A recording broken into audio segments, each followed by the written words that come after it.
So I have an embarrassing secret, and I'm coming clean. I'm not registered to vote yet. Why am I not registered to vote? Well, if I'm being honest, it's because I was lazy, and like a lot of people who are not registered, I thought in the beginning that it will not make a lot of difference whether I voted or not. There are millions of people who are going to vote, and what does my vote mean? So this is something that I know and a lot of us already know, but we just push it in the back of our heads because it's inconvenient. But the truth is, a lot of us don't vote because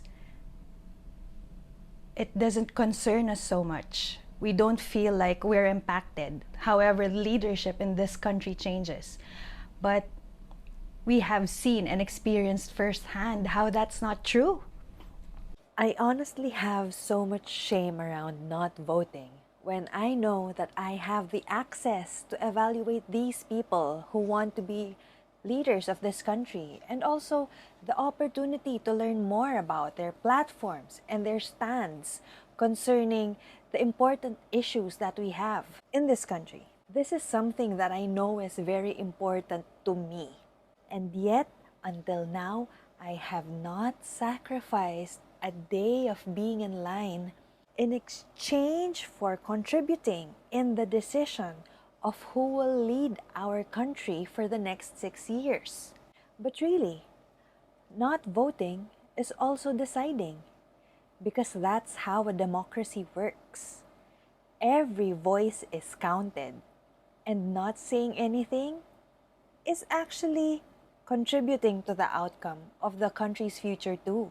I myself have confronted the truth that it's such a privilege to just stay within the comforts of your home and feel like country leadership will just marginally affect your life, how you will progress in life.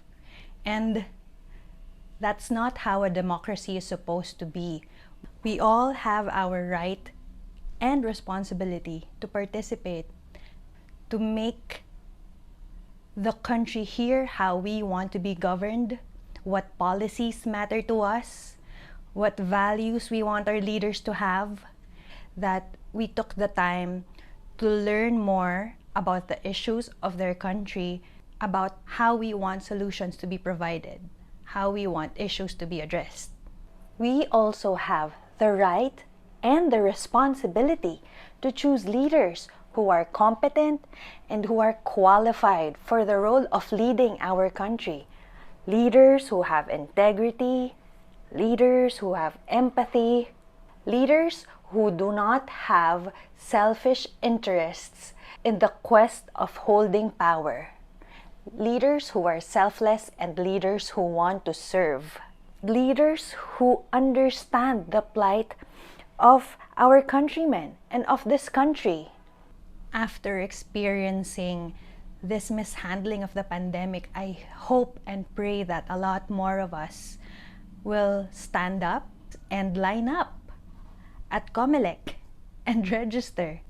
Because really, it's not enough that we pay our taxes and say that we've contributed to our country because of that. It's true. It's very important that we are supposed to be fueling the development of this country by contributing our taxes. But at the same time, we also have the power to speak up and tell our leaders how we want these resources to be allocated. And this is turning out to be a very serious video because it is.